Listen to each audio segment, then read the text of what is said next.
head of the litigation department. And we are going to have a quick little webinar called Gobble Gobble. It's holiday season. Is your association ready? We're going to kind of basically go over some kind of general common covenant enforcement issues that come up during these times. And yeah, with that, I got to do a little housekeeping here. So on your screen, you'll see the PowerPoint presentation in the center of your screen. This should take up most of the screen. There should also be a small box on the bottom right-hand side of the screen with the video feed, which is going to have me on it. On the left side of the menu, please select the questions and answer icon and type all your questions there, which will be addressed at the end of the webinar. CMCA credits are automatically generated once the webinar hosting site provides an attendance confirmation report. Will be sent via email within 48 hours following the webinar. These credits are not transferable. Please email education@altitude.law or call Sean directly at 303-991-2076 if you have any questions about receiving your CMCA certificates. All right, so as I said, this is going to be kind of talking about Halloween decorations, Christmas lights, any other kind of holiday lights, those kinds of things. We'll go through kind of the basics and see what questions you guys have. Hopefully this will be a relatively quick class and we'll go from there. All right, so the home decor for these holidays are, especially for Halloween, are a huge business. Back in 2015, almost $2 billion was spent on Halloween decorations. In 2015, it was kind of considered a slow year, sluggish economy. Right now with COVID going on and people being more inclined to be at their houses, you see even more decorations, so that those numbers are even getting bigger and bigger. So this is obviously a huge industry. It affects all of your HOAs. There's going to be Halloween decorations up. There will be Christmas decorations up at some time soon. Presumably there might be some Thanksgiving, Hanukkah, all the holidays coming up. There's likely going to be lots of decorations up there. And the question is, do we have the ability to prohibit those? Should we prohibit those? What is too much? These are kind of the questions we're going to look at and see kind of what we think. So haunted houses are another huge item that goes on. Obviously, they attract lots of people. It's a $300 million industry. In associations, it's not uncommon to see a house that maybe for trick-or-treating will have set up some type of a small haunted house or how people go through. Is this something that would violate the governing documents? So the first thing that we're going to have to look for, just like with any other covenant violation or rules violation, is what authority does the association have to act? Do we have authority under Kiowa? Do we have authority under the Nonprofit Act? Do we have authority under declarations or other governing documents? Typically what we're going to look at, there's not going to be much in Kiowa that's going to address this, although with the new laws passed regarding signs and flags, it may come in. Just as a quick reminder, if you guys have associations that have not updated their sign or flag policies, we'd highly recommend that you do that. As I'm sure you're all aware with the new changes, if you guys have the old sign policies that talk about political signs, things like that, those are no longer in effect. We can no longer do any kind of basis of restricting of signs regarding the content of them. We do have the ability still to limit the number and the placement to some degree. So if you guys have not had your associations adopt a new sign and flag policy, we highly would recommend it. Otherwise, they're going to be allowed to have as many signs and as many flags as they want to put up. So again, that's something that you guys should look into, and I would highly suggest reaching out to our office, talking to your boards, and trying to get some new policies regarding those in place. All right, so this is a kind of classic in your declaration nuisance provision. No nuisance shall be permitted within the community without limiting the generality of the term. All the following may be deemed a nuisance: light that is unreasonably bright or causes unreasonable glare, and sounds or odors that are noxious or offensive to others. And this is something that most of you are going to be able to find in your declaration. Almost all of them are going to have this kind of catch-all clause of a nuisance. And so if someone has a neighbor next door that has extremely bright lights, maybe it's a floodlight that's shining in there, this is typically the provision that we are going to be relying on. Now, obviously, when you're dealing with Halloween or with Christmas, there's going to be a more prevalence of lights. And so the question is, are those lights going to fall under a nuisance? Are they a nuisance? Are they somehow prohibited by the declaration or any of our other rules and regulations? What can the association do when we get those kinds of complaints? So we have a couple examples here. that we'll go through here in a second. Some of the things to remember when we're interpreting the governing documents is first, is there an explicit prohibition? So in this case, the explicit prohibition would be no nuisance. That is something that it's plain, it's right there. And then there's also going to be generic and general prohibitions. So without limiting the generality, that is obviously going to be a general prohibition. The next two, talking about light and talking about sounds, those are going to be specific prohibitions. So we have this kind of guidelines worked out, and these are what we're going to be using to enforce if we need to. There's also the issue, though, interpretation. So what if it's ambiguous or unclear? So what is unreasonably bright, or what causes unreasonable glare? And those are both kind of ambiguous clauses, and there's no definition of what is unreasonably bright or unreasonable glare. Same thing with sounds or odors that are noxious or offensive to others. What's offensive? And that's obviously going to be something that we're going to need facts to be able to determine, is this specific issue something that would be a violation of our covenants or our rules and regulations? So we're going to go through and what if there's conflicting policies, conflicting provisions. So here we have light that's unreasonably bright or causes unreasonable glare. What if there's another provision in your declaration or in your guidelines that say you're allowed to have holiday lights or holiday decorations? Which one's going to supersede the other? How do we reconcile these two things that seemingly might be different? So these are kind of the things that we're going to look at. We'll go to this next slide here. This is kind of a basic house. If you look at the lights, they're pretty dull. There's not an excessive amount of them. The decorations are relatively mild. There's not an excessive amount of them. This is generally probably an issue that if you were walking by this house, you probably wouldn't get a whole lot of complaints. I think that's probably the correct conclusion. When we're looking at this, it does not appear that any of the lights are excessively bright. There doesn't appear to be anything that would be overly offensive in here.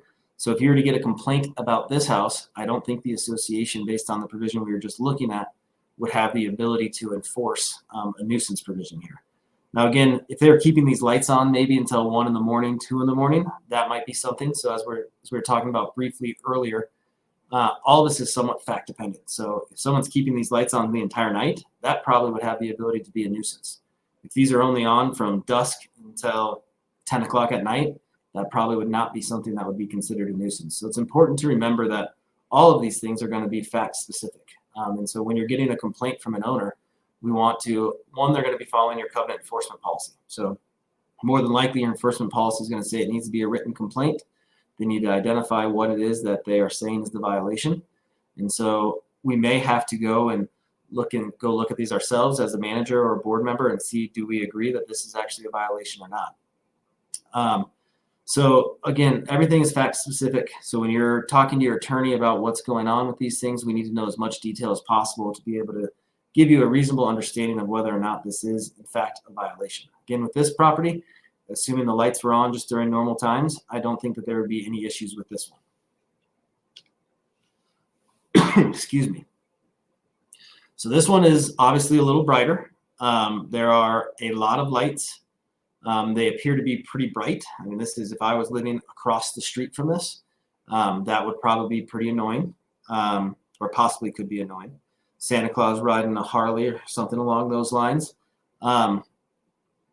With this, again, we're going to be looking at a couple of things. We want to know timing. How long are these lights on? How bright are these lights? In this picture, it makes it look like they're pretty bright. Again, it's hard to tell from glare on a picture, but this one would have a much greater possibility of being a nuisance just because of the sheer amount of lights. Now, enforcing something like that may be difficult. We may want to, especially if these people are leaving it on late, a reasonable response in something like this may be a simple letter to the owner of, hey, a reminder, let's turn these lights off at a reasonable time, maybe 9 o'clock, something along those lines to help try and deal with the light pollution that's going to be thrown off to the other houses. Obviously, I don't think driving by this, if it were just a manager and no, you weren't getting any complaints, I don't think we would send a violation for it. But what really becomes an issue is when that homeowner across the street doesn't want to look at this all day for 30 days or however long that your provisions allow them to be up. And so when you get these kinds of things, again, we want the facts. Each one's going to be specific. So you need to review the governing documents. You're going to have to look at the declaration. We're going to have to look at the rules and regulations. And we're going to try and see if, in fact, this is a violation. Ideally, with these kind of light ones, you're probably going to want to have a board member or multiple board members go over and see if they believe that whatever the complaint that is coming in is actually a valid complaint, or if this is just normal seasonal lights. On this one, though, I think we have a better chance of trying to say that this is a nuisance, given how many lights there are and how bright they appear to be. This one, another ton of lights. Looks like we have Santa and his reindeer coming in through a window on the left there. We have Star. We have all sorts of items, and it's pretty bright, especially that kind of white tree in the middle. Again, depending on how long these are on and how many people are complaining about it, we may in fact have a nuisance in this case. Again, we would want to have the board member go there. We want to look at it, but these last two ones I think have a much better understanding that this could possibly be a nuisance just by the sheer amount of light that's coming off the property. This one, see if we can get the play this noise to happen. I don't know if you guys could hear that or not. It's not playing on mine, but hopefully you can. We'll try it one last time.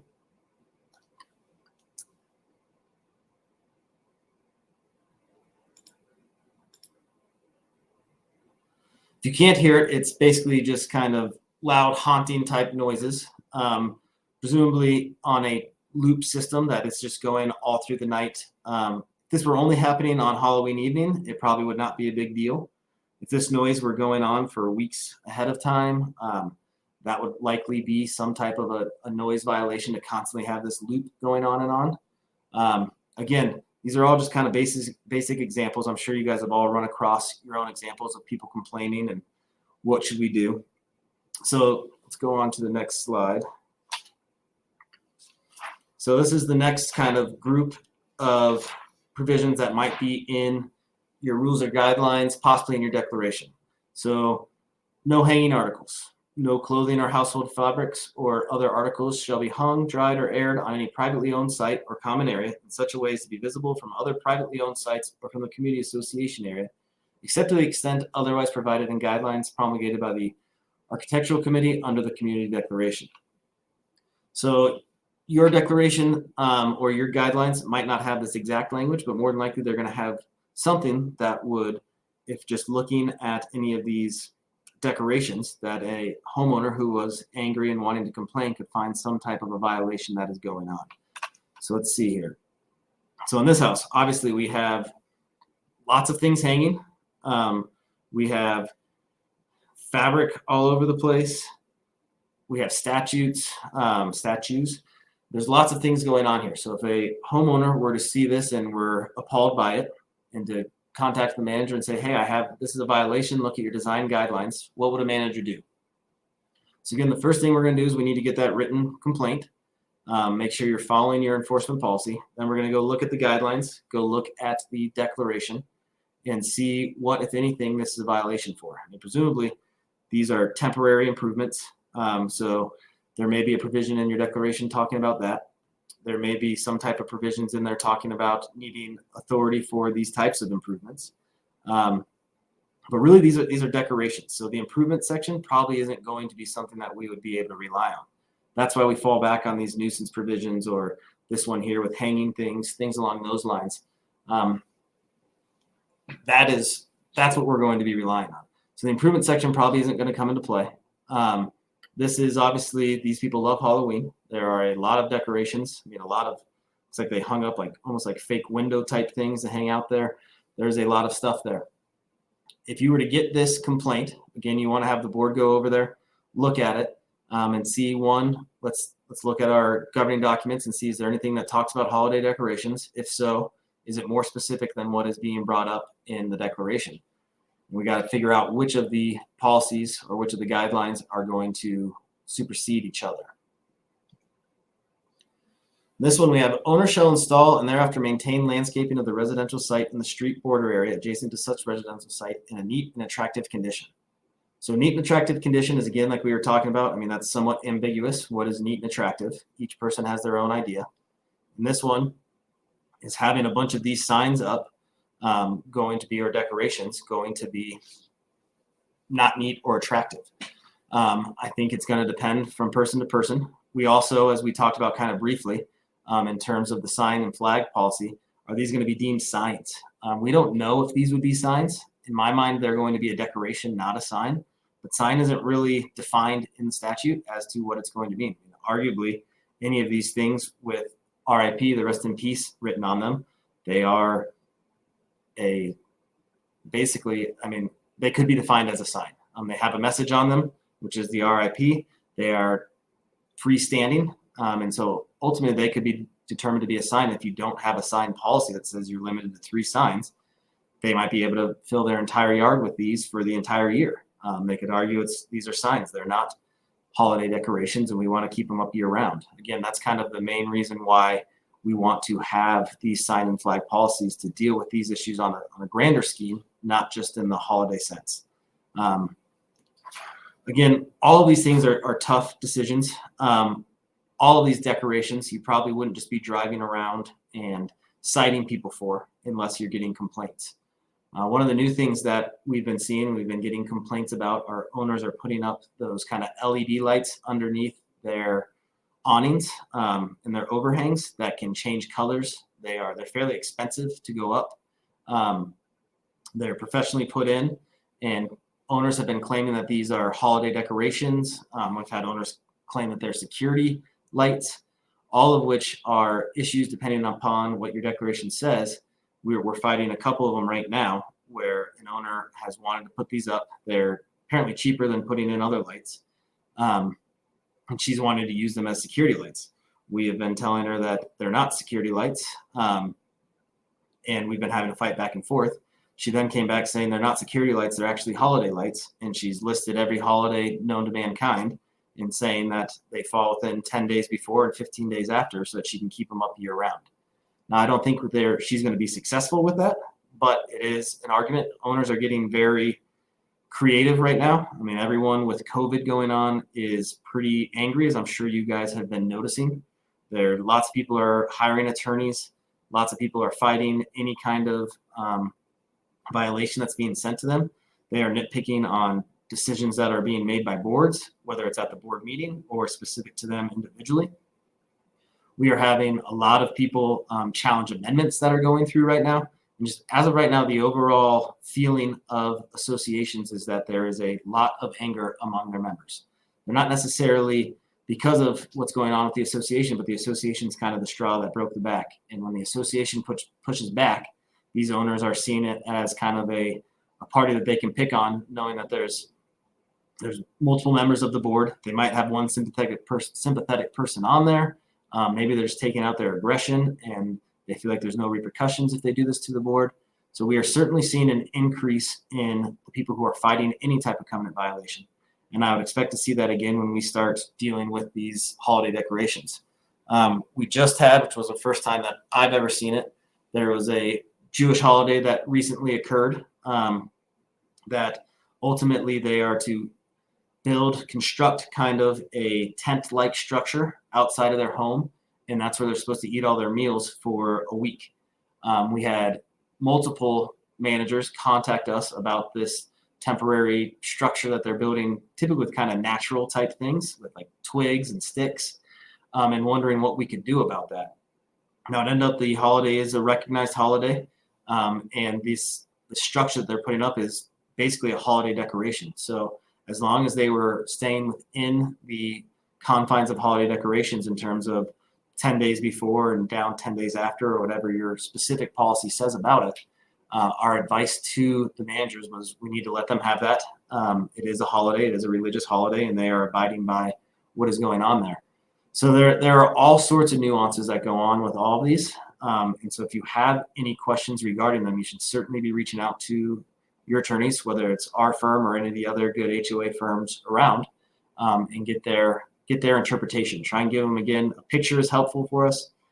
Any facts that you have, any emails that you received from the owners, typically what happens is the management company will send out a violation notice. The owner will then respond, explaining to them why this decoration or whatever it is up. And then the manager will have to make a decision from there. When you get that response back from the owner, that is a good time to, one, reach out to the board and tell them what's going on.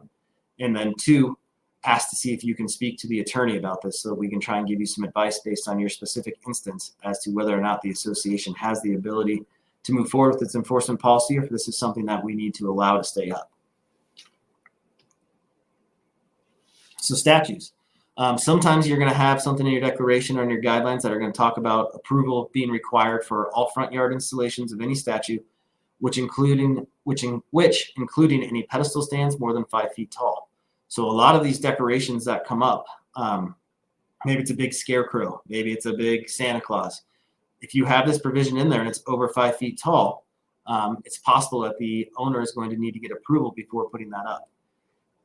Again, we are going to have likely conflicting provisions in terms of if these are holiday decorations that are allowed, are they going to have to comply with this? So presumably, even if there's a provision that says holiday decorations are allowed, but that statues over 5 feet require approval, they're going to have to comply with both of those. One, they're allowed to have the actual decoration, but if it's over 5 feet tall, that's something that they're going to need pre-approval for. The likelihood that anyone is actually going to do that is probably pretty small. So if you do get a complaint, you have a provision like this, that's something that would likely be a violation, and we'd send that first courtesy notice. When you're dealing with these holiday decorations, though, the courtesy notice and things along those lines, typically it's going to be 10 days or 15 days, depending on what your enforcement policy says. So you send the courtesy notice. By the time the 10 or 15 days is up, the holiday season's over and it's already down. So from a practical standpoint, whether you actually get these to come down is going to depend on how long the owners have up, have the statutes or the statues, or any of the decorations. Wow, I'm struggling. Sorry, guys. Or have the decorations up.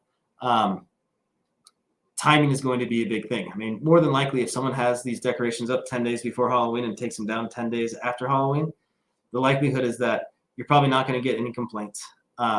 And two, even if you get a complaint, by the time you start going through the process, which you still should if you get that complaint and the board agrees that it is a violation, we should send out that courtesy notice. That way, if the owner who's complaining tries to sue the association or say that we're not enforcing, we can show that owner that, yes, in fact, we did. We went through our enforcement policy. We sent them the courtesy notice.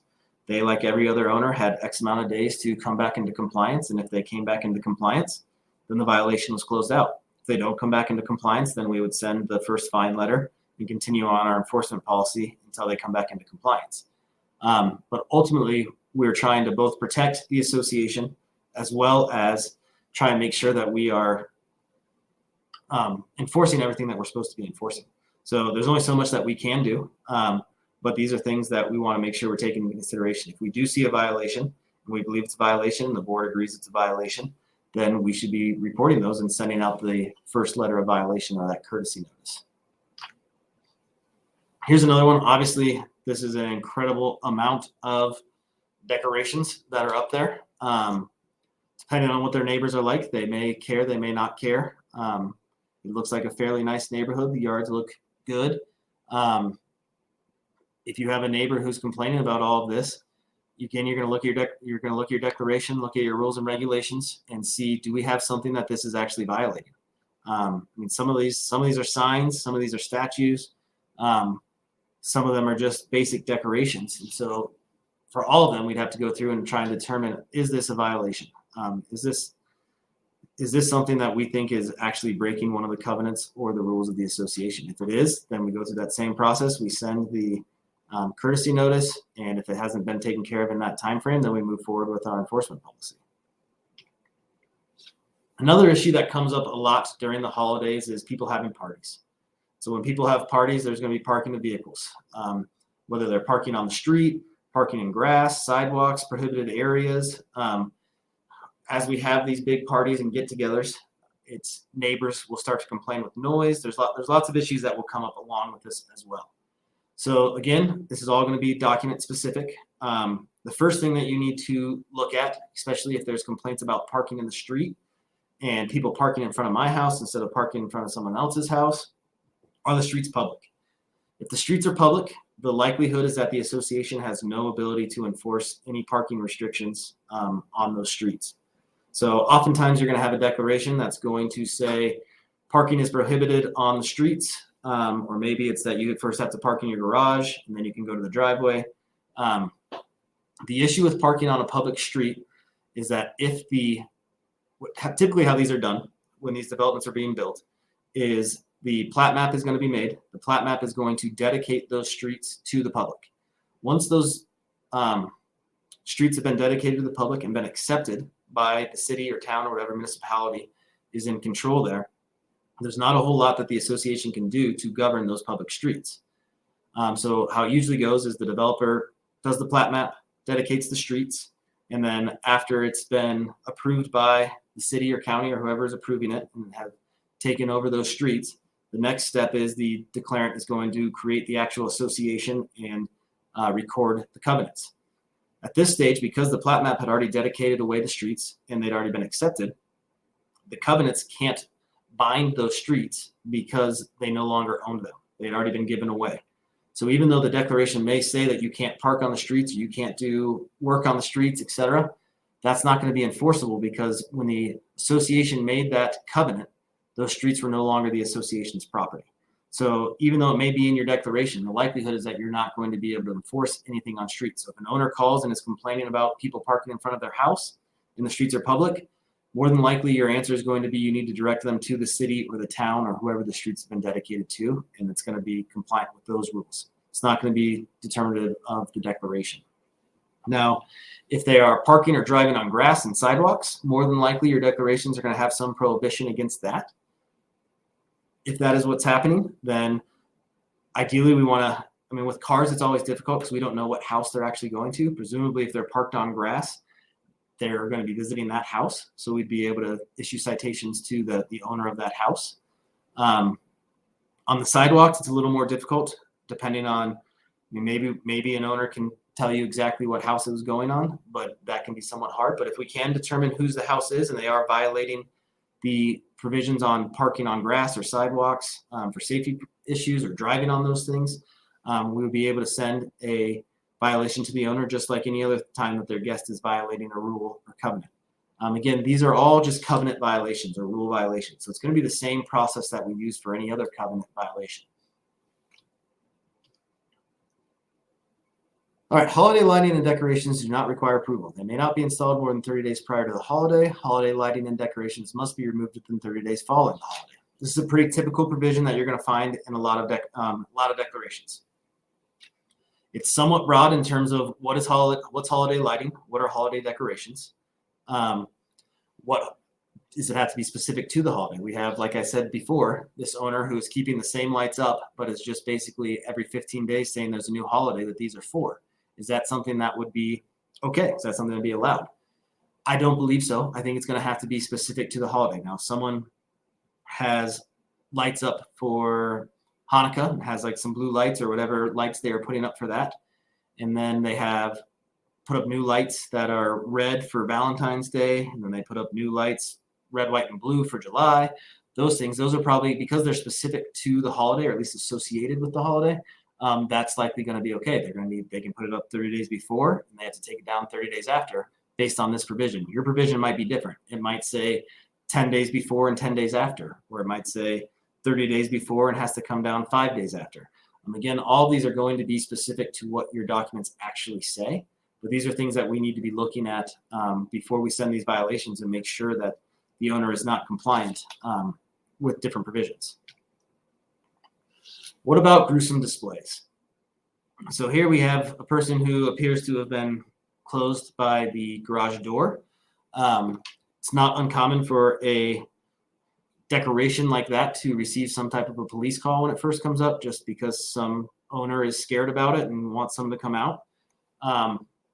You have this person whose skin looks to be taken off and stuck through a pole with a sword through their mouth. And then an alien one, which I don't think is particularly gruesome, but is at least something that maybe could be a violation. Again, all of these, if this is all around Halloween, gruesome ones, the association probably isn't going to have a whole lot of ability to enforce against.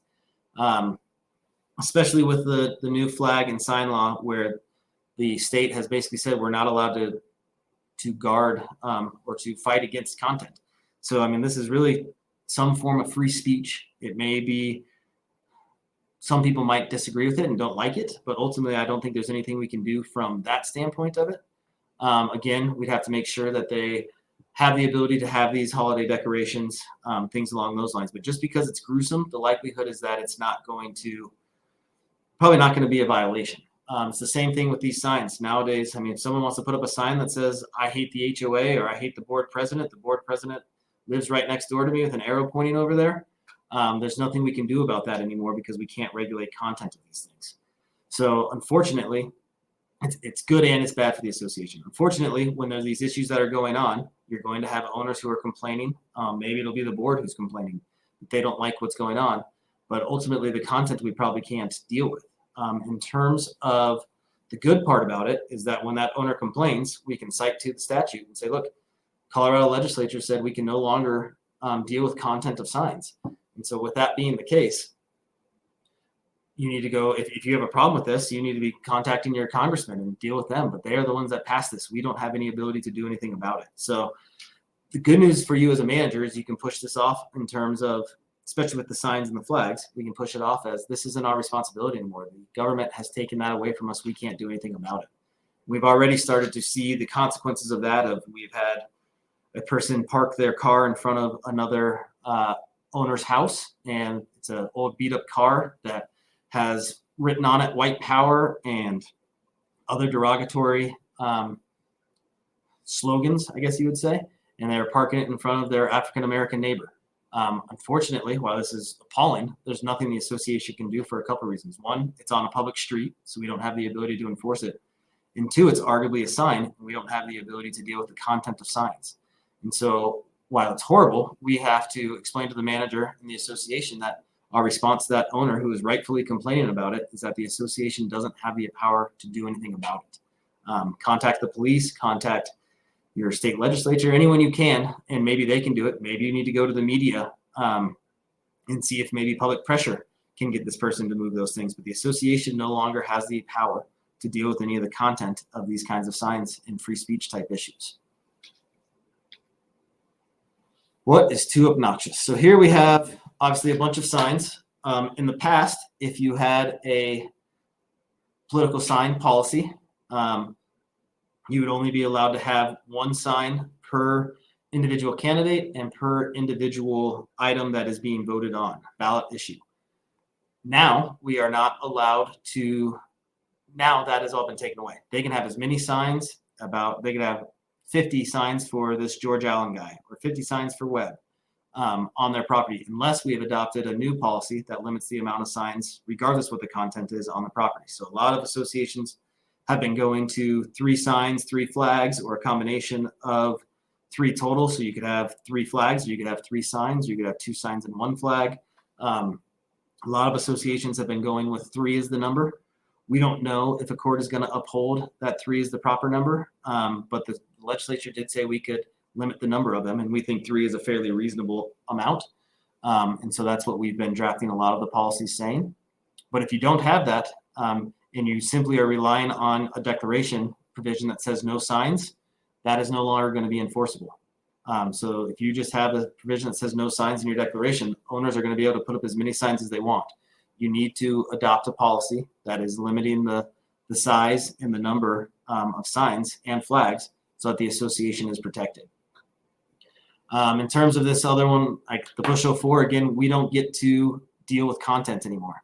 So they can have instead of that saying Bush 04, it could be now Trump, it could be Biden, it could be whoever, and it can be as derogatory as they want. And there's nothing the association can do because we do not get to deal with content. The only content we get to stop is commercial signs. So we could restrict them from putting up that Joe Schmo contractor is putting on my roof or something along those lines. But outside of that, we don't have any ability to deal with content. Again, with the hanging, likelihood is that it's probably not going to be too obnoxious. Again, they're going to need to be following the provisions of how early is it up, how late, how long it's going to stay afterwards, things along those lines. Other issues to be aware of. So one thing you want to go through with your enforcement policy is you want to make sure the enforcement policy gives you the ability to take swift action. What is swift action? So most of your policies are going to say 10 days, 10 or 15 days. And when we're dealing with a issue like this, where these are typically short-lived items, 10 or 15 days probably is not going to be enough. It's probably going to, by the time you get through the first process, the issue is over, they removed it. More than likely, your enforcement policy is going to have a deviation clause to it. And while we shouldn't be deviating from our enforcement policy to change what type of fines there are, we don't want to change fine structure because that's specifically laid out in statute. What we can do is, because this is a holiday decoration, and we know that it's short-lived, and if it's something that's so offensive and we think is so blatantly violating the covenants, we could choose to deviate from our enforcement policy and maybe move, instead of sending a courtesy notice, move straight to a first fine notice. Or maybe we skip over all of that and we're sending some type of cease and desist letter from the attorney. Those are things that we might be able to do. For a typical covenant enforcement policy, though, we always want to make sure that we don't want it to be 30 days is too long. So if your policy is saying they're going to get a courtesy notice and they have 30 days to deal with it, that's probably too long. We want it to be more in the 10 to 15 day range, and probably not any less than 7 days. So between 7 and 15 is kind of the sweet spot, and that's what you want to make sure your enforcement policy is saying. We also want to see that the enforcement policies don't require us to personally inspect and verify. We want to be able to rely on pictures or written complaints that have been sent in. So if you've had other firms draft your enforcement policy, that's one thing to look for. We don't want to, unless it's something that's required in the declaration, we don't want to have to go out there and personally inspect and verify. We want to be able to rely on what's been sent to us by our owners and by our members. So those are a couple things that you'd want to be looking at in your enforcement policy to try and help you with this when you are getting issues. Things also that we're going to be looking for. So evidence, independent verification. So if someone can send in a picture, that's going to be helpful for us so that we can then show it to the board, or the board can go by and look if they have to. Other things, the number of complaints. Is it one neighbor who's complaining, or is it 4 neighbors who are complaining? If it's 4 neighbors, that's obviously going to be a stronger case than one person who's complaining. Obviously, we want photographs, videos, and then what's unreasonable. So are 100 statutes up there unreasonable and 6 are okay? I mean, those are all going to be kind of specific to each property and what exactly is going on, but that's what we want to be looking at, and that's the information you need to provide to your counsel so that they have the full picture when they're trying to advise you whether this is an issue or not. Depending on how long these go up, I mean, the typical enforcement process is going to be you send out a demand letter, you send out your courtesy notice, then you're going to send your 3 fine policy letters, and then you're going to turn it over to the attorney. When it comes to the attorney is going to send a demand letter. And if the owner still hasn't complied at that point, we're likely going to file a lawsuit to try and get injunctive relief to get a court order to require the owner to take these things down. Now, again, unlike a normal covenant violation where it's long-standing and it's not just going to be up for 20 days, you might be able to go through the whole process. Here, the likelihood is that it's going to be a much shorter. Maybe you get to a fine letter. Obviously, with a fine letter, we need to make sure that we're providing them with notice and opportunity of hearing, so your basic covenant enforcement stuff. Always you want to review your fine letters and make sure that they are compliant. So you want to make sure that every letter that goes out to the owner that is saying there's an enforcement issue, you need to tell them what the issue is. You need to cite to the provision in the declaration or the rules that they are violating. You need to tell them what they have to do to fix the violation. And then you have to give them the amount of time frame that they are going to be allowed to fix it within. So if we have someone that has, instead of taking it from a decoration standpoint, someone has put up a shed and there's no sheds allowed, you're going to tell them that they have an unauthorized improvement on there, that the unauthorized improvement is the shed. The shed is a violation of 10.2 of your declaration, and cite that declaration provision. That the remedy is that they need to remove the shed within 10 days. And then if they don't remove within 10 days, the next step will be a fine letter. And so then for the fine letter, we do the same thing. We put those same items in there. What the violation is, what provision of the declaration or rules it is violating are, what we are expecting them to do, and what happens if they don't. We also got to make sure in those fine letters that we have that notice and opportunity for a hearing. When we don't have these items in there and we get challenged, the likelihood is that the owner is going to prevail because we haven't followed our own policies. So we got to make sure we're following those policies. In terms of legal action, what do we ask for? We're going to be looking for injunctive relief. What that means is we're not looking to collect the fines or anything along those lines in this lawsuit. We are looking for the owner to come back into compliance. So if it's a shed, we're looking for an order from the court that says they have to remove the shed. If they don't remove that shed after the order has been issued, then we go and we get a contempt citation from them. If they don't show up at the contempt hearing, then we ask for a bench warrant for their arrest. And if they're speeding or something along those lines, they're going to get arrested and hauled into jail. They'll post their bond, and then we'll have a hearing on that. So those are the things that's the whole kind of covenant process, whether it's for decorations or for a shed or for whatever. Pros and cons of that. I mean, anytime you're doing the enforcement process, you're obviously going to, it's an antagonizing experience. For the most part, owners either are going to comply, they'll reach out and they may fight you on the fines or things like that, but typically they're going to comply. If they don't, we have to go through the court process. Oftentimes they won't show up. It'll just be a default judgment. And then we go to the contempt hearing. It'll be a default judgment there. And the first time we hear from them is when they've been arrested and now there's going to be a court date. The big issue is we got to make sure we're treating everyone the same way. So just like we talked about in any covenant class, we don't want selective enforcement. We don't want to be acting arbitrarily and capriciously. We want to be following our policies and we want to be treating everyone the exact same way. So just like, again, with these decorations, it's the same as any other covenant violation. You're going through the process. You want to check and make sure that there's nothing in the declaration that would allow these things to be up. And if they are, we got to make sure they're compliant. Another thing that we can try and do is a temporary restraining order, often referred to as a TRO. Typically, when you're learning about this, it's going to be in one of two ways. Maybe it's a person who's overly zealous against a board member, and the board member wants a temporary restraining order against them, against that owner. Or it might be the fact that maybe this person has started building an auxiliary building. We catch it. We send a cease and desist. They don't stop. So then we have to go to court and get a TRO. In order for us to be successful with a temporary restraining order, we have to have a reasonable probability of success on the case overall. So if this is what we're going to be showing is if it says that you can't have auxiliary buildings and they're building this 20 by 30 shed, we're going to have to show to the court that this is a violation and that because it's a violation, they did not get approval. We have a reasonable probability of success. There must be a danger of real, immediate, and irreparable injury.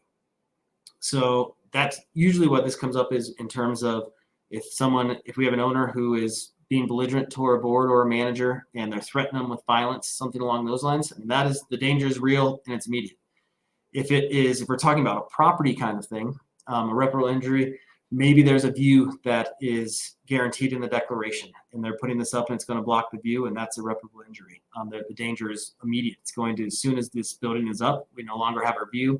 Our view is guaranteed by this specific provision in the declaration, and therefore we have the ability to proceed with the TRO. Also, there can't be a speedy or adequate remedy at law. So we can't have another way of basically getting them to come into compliance through law if we're seeking after a TRO. Typically, that's not an issue because we only have so much we can do. We don't have police powers. We don't have the ability to go down and physically take down their shed. So that's usually not an issue for us when we're trying to get a TRO. Granting this does not disturb the public interest. Again, because we're dealing with kind of individuals, unless we were trying to get a temporary restraining order about a sign or something like that, there's not going to be a whole lot of public interest. So that's usually one that the association doesn't have a problem getting over. Next thing is that the court is going to balance the equity. Balance of equities favors the injunction.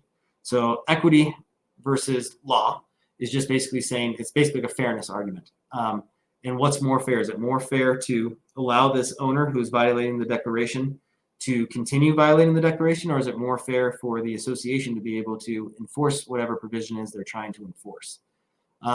Depending on what the violation is, that's what the judge is going to be trying to balance. Again, a temporary restraining order is just short term, so it's not a permanent restraining order. And so it's really the judge is trying to keep the status quo. And so if we can show to a court that by allowing them to continue what they're doing is not going to preserve the status quo, then we have a reasonable opportunity of winning our temporary restraining order. And again, typically where you're going to see this is oftentimes with a board member who has an owner or someone who is threatening them, or a manager who's being threatened. Those are the times that we see these TROs the most. So again, parties around the season. This kind of goes back to noise, another type of nuisance. So noise, we dealt a lot with lights in terms of the light nuisance, but now with the noise, it's not uncommon that these parties maybe get out of hand. Maybe it's a Christmas party, got 40 people there, everyone's drinking, it's going late into the night. Again, always if you get that call, remind the owners that they have the ability to call the police. We're not the police. We can issue fines if there's a violation, things along those lines, but we can't stop something immediately. If they want it stopped immediately, then their best step is to call the police. If they are going to make a complaint to the association, always remind that we want it in writing. Any party who complains that you cannot protect them from any possible danger. So we want to remind them that we want the complaint in writing. We also ideally want to respond back to them that we don't have the ability to protect them. The association does not protect the members in terms of safety. So this was a big issue back with the Trayvon Martin case down in Florida, where the association had actually put in place this neighborhood watch. It was a part of the association. Members of the association were then able to be sued because Trayvon Martin was walking in there, and there was this understanding that if you're walking in there because we have a neighborhood security, that we're going to be safe. And so the association got sued for not protecting individuals that were within the community. So we don't want anyone to ever think that we are there to be their safety. We are there to enforce rules. We're not there to protect property. We're not there to protect them from danger. That's outside of the scope of what an association is there to do. In terms of loud parties, noise violations, criminal activity, again, those things should be dealt with by calling the police. The only thing the association can do with that is issue after the fact some type of a violation. And depending on what information we have, it's hard for us to issue that violation. Now, if they recorded it and sent that in, maybe we'd be able to have a violation there. If there's a police report, we can use that police report to send those violations. But just someone calling in and saying there's a loud party at 11 o'clock and leaving that message for a manager, the manager comes in the next day at 6 or 8 or whenever you guys are coming in, there's not a whole lot that we can do to deal with that. Another issue that comes up a lot is trash. The association has the ability, again, just like with any of our violations, we have the ability to deal with the external issues. So parking violations, trash complaints, things like that. That's not going to stop the issue as it's actually taking place. That's going to basically give a remedy afterwards of, yes, they might get fined. And typically it's their first violation. They're going to get a courtesy notice. So there's nothing that actually gets done. So if an owner really has a complaint, they should be going to the police if they're looking for immediate responses. That is the extent of the slides. I see we have one question. Hopefully you guys can come up with a few other questions. Let me see. We have this question says, what do we do if a board refuses to adopt a sign, flag, zero escaping, etc. policies for the new laws that were just signed by the governor? So as a manager, I mean, your job is to explain to them why this is important and explain to them the positive of it. There's nothing you can do if they choose not to do it. You can't force them to do it. All you can do is advise. I would say it might make sense if they're refusing to sign these things or to have them done, try and get that association's attorney in front of the board to help explain to them why this is important. Right now, they might not see it as a big issue, but even in 18 months when we're having the primaries or whenever that's going to be, or 9 months from now, you're going to see a bunch of political signs that are come up, and those people who used to be able to enforce what was going on there, if they don't have a sign policy, they're not going to be able to do it. Political elections are going to be a hot button for the next 3 years at least. It's not going away. And we saw how volatile it got recently in terms of the last election. And it's only going to get worse and worse. And we no longer have any protections in terms of stopping these things. So we have to try, and the only way we can do it is by limiting the number of signs, content neutral, that are going to go up. So we want to have those in place. If you're waiting until the next election, it's going to be too late. We're not going to be able to get them in place, and you're just going to lead to more fights within the community. So the short answer is there's nothing that you can do to force them. Your job as a manager is to explain to them why this helps, and if necessary, maybe get the attorney in there to try and help explain that for you. Next question, can we still prohibit signs in common areas? yes, we still can prohibit, like, so the owners don't own the common areas. We can't prohibit signs. So if it's a limited common element, like their patio or something like that, we can't prohibit a sign there. We can't prohibit signs in their windows. But if we adopt a policy that says you can only have them in this portion of your property or things along those lines, that is something that we would have the ability to do. In terms of prohibiting signs in common areas, the owners don't ever have the ability to put up a sign in the common area unless given approval. So unless we're giving them approval for it, they wouldn't have the ability to put that up anywhere. So yes, we do not need to allow signs in the common areas. Do we have any, what other questions do we have? We still have 10 minutes if anyone else has some questions.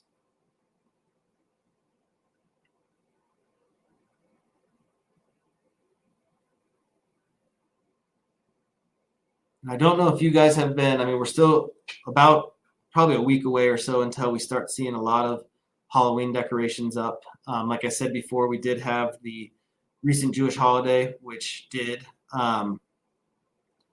lead to some of these kind of holiday decorations. Looks like we have another question in here. Can we still restrict political signs with a time frame, i.e. be more restricted than the legislation? No, we cannot. So political signs can be up year round. The only thing we can do is limit the number of total signs and flags that are allowed on a property.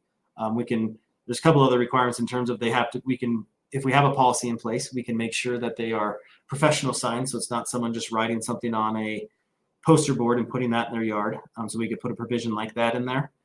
We can limit the amount of signs, but we cannot restrict any sign from being up for any amount of time. So if someone wants to have a Trump 2024 or a Biden 2024 sign up from now until then, there's nothing we can do to prohibit that.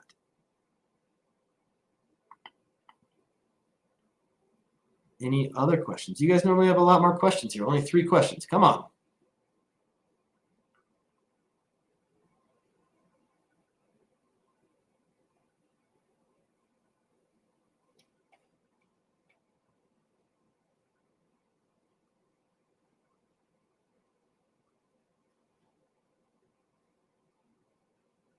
Well, all right. Well, if you guys come up with any other questions after you've had a little time to think about it, feel free to email me or anyone here at Altitude, and we will get you a response to those questions. I really appreciate you guys sitting around and listening to this, and hopefully you guys have an uneventful holiday season. And I know you guys are in the middle of your budget season, but I appreciate you coming out.